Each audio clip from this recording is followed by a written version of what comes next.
أعوذ بالله من الشيطان الرجيم.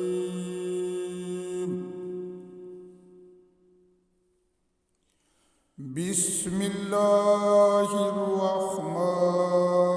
الرحيم.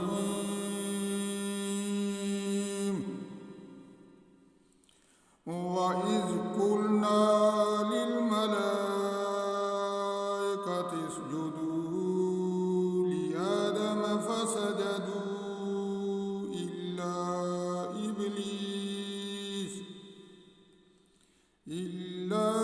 إبليس أبى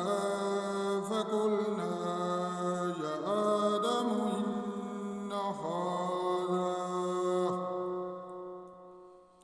إن هذا عدو لك ولزوجك فلا يخرجنكما من الجنة فتشقى إن لك ألا تجوع فيها ولا تراه وأنك لا تظلم ولا تضحى فوسوس إليه الشيطان قال يا آدم هل أدلك على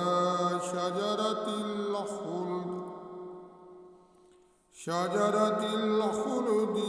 وملك لا يبلى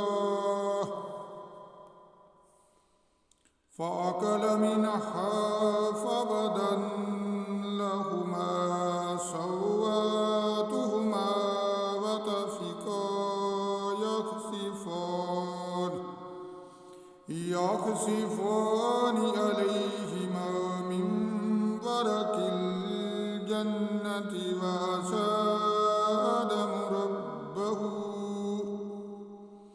آدم ربه فغواه ثم اجتباه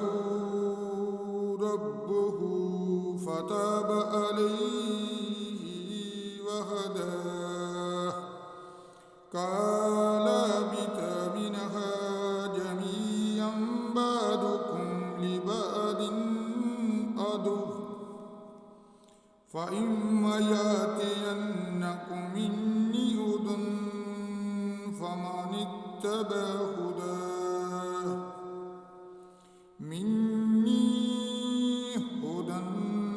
فمن اتبع هداي فلا يضل ولا يشقى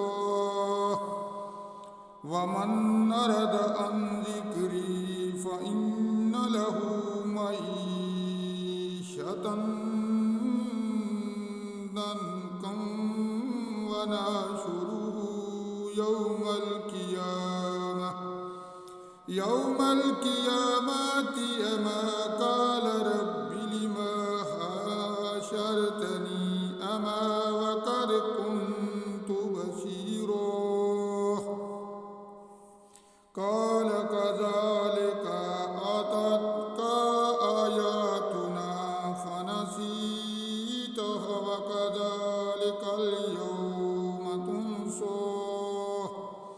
وكذلك نجزي من أسرف ولم يؤمن بآيات ربه ولعذاب